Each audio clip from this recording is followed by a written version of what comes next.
standards are declining, and that is why you see more aggressive, more demanding parents who are coming and telling you what to do versus looking you to give direction. So what can schools do? The first and foremost thing that schools should do is don't expect that pre-service training of your teachers is enough. It isn't. It is the school's job to invest in your teachers' capability. Because if your teachers are capable, they will be able to know that children will learn from a teacher who they respect. So if you make parents part of the culture building through parent orientations, through small group parent discussions, you can build a very strong school culture. That's the way schools can get ahead of these changing attitude of parents by reclaiming our position as true temples of learning. Pick one action and start. Because the alternative of status quo will mean that your school will become irrelevant very quickly. So let's lead this change, let's embrace this change, and let's ensure that our schools are thriving, growing, and successful by leading this change. Thank you.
When you draw up your annual calendar, the first thing that you should calendar is teacher professional development days. Everything else comes here. Second, we must invest in building the dignity and respect of our teachers. If schools don't respect teachers, parents won't respect teachers. How do we build the dignity and respect of teachers? When we send our teachers for door-to-door marketing of admissions, we erode their dignity. Because when parents see teachers selling or asking for admission, then 2 months later when they come and look at the same teacher teaching, they don't see them with the same respect. If you want admissions, there are other ways. Demonstrate your student learning. Second, ensure that there are boundaries within which your parents can reach your teachers. A lot of schools give the teacher's number to the parent and parents can call the teachers at any time. There is no work-life balance for teachers. So parents think that they have the right to call the teacher at any time. You've got to put some boundaries. And I can promise you, if your school invests in the dignity and respect of your teachers, your school can reclaim the position of a temple of learning. But if you continue to do these practices, you will become a shop-selling education. The choice is ours. And the third thing I would say is, Ready, sir. Start. Hi, I'm Sumit Mehta, CEO and co-founder of Lead Group. Today we are here for the third edition of our Shiksha Awards 2026. Shiksha Awards was created to recognize, reward and acknowledge the great work that schools around the country and teachers around the country are doing for the education of their students. We realized that while we were pursuing the mission of excellent education for every child, there were no platforms available for recognizing teachers and schools who are doing such an important service to the nation. So that's how we designed Shiksha Awards, and today I'm really proud to see the scale that Shiksha Awards has achieved. We had 3,000 schools participating and more than 30,000 teachers participating, and out of them the national and the zonal award winners are here today with us to achieve their awards.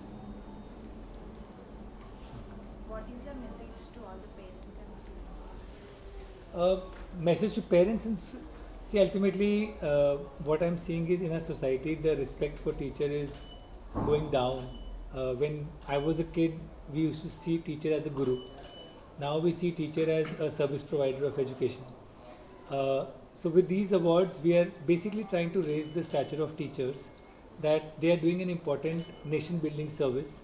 And if there are good teachers who are actually spending so much of their effort in educating students, then we must recognize them. That instills pride in them and it also inspires other teachers to do well. Sir, what difference from school? What is the selection process? So, like how IPL goes, there's a points table. So throughout the year, there's a points table. If teachers are implementing the right lessons in the classroom, if they are supporting their students, they earn points. And schools which have the maximum number of points go up the leaderboard. And at the end of the year, we tabulate all the points, and the winners at the zonal and national level are then invited for these awards. So our government of India also doing this type of felicitations to the best teachers and the best schools and every. So as a from the private learning systems, what inspires you to do this special program? Yeah, see, I think India has 10 million teachers. And if you look at the National Teacher Award winners, they are a handful. But it's not like good work is not happening around the country. So even if the government is doing it, I think there is requirement to have more platforms where we can recognize teachers, because we all say teachers are nation builders, teachers are future builders. But look around you and see how many platforms exist to award entrepreneurs, to award businessmen, and how many platforms exist to award teachers. So this is our humble effort to recognize teachers, and I think there is more needed.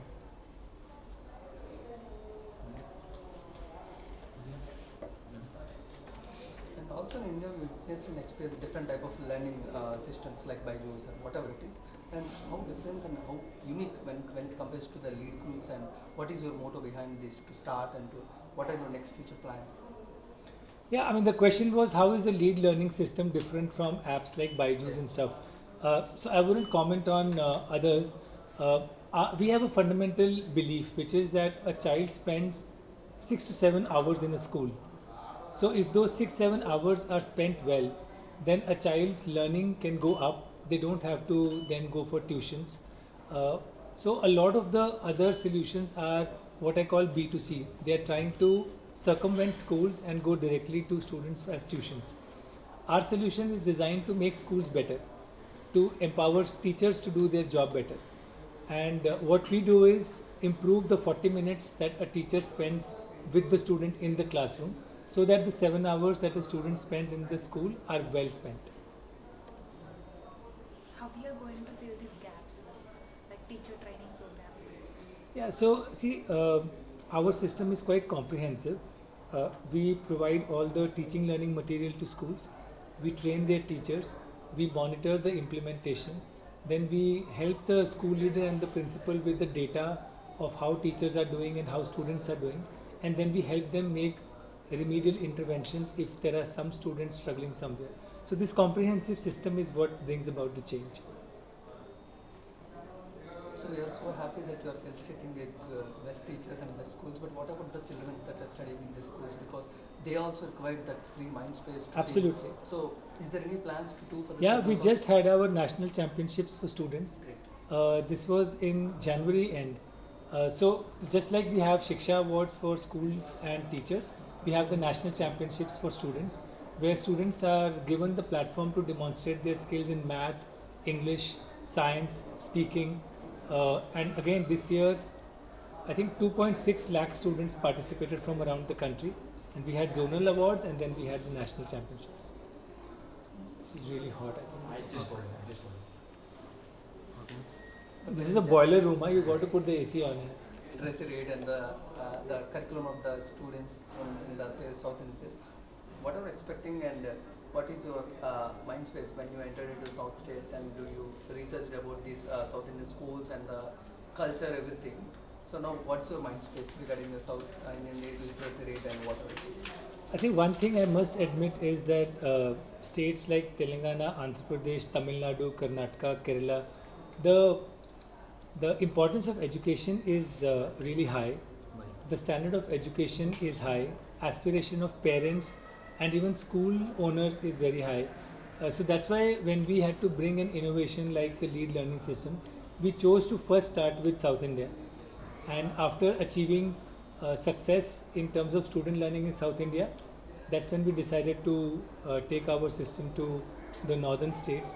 And I'm happy to share that even in northern states, we are seeing a lot of adoption and success.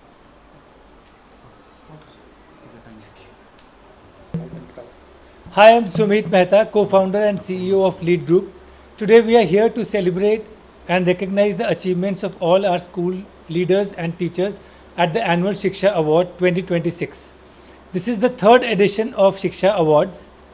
We felt that while there were a lot of platforms to recognize student achievement, there wasn't an important platform available for schools and teachers who do such important work to bring student learning outcomes to life. So we created Shiksha as a platform to recognize, award and acknowledge the work of schools and teachers around the country. Throughout the year, schools and teachers compete with each other, accumulating points as they deliver student learning, and at the end of the year, the toppers of the leaderboards are invited here to receive the award at a national level and at a zonal level. 3,000 schools and 30,000 teachers participated this year, and in Hyderabad today, the zonal and the national winners are here to achieve their awards. Thank you. Thank you. All right.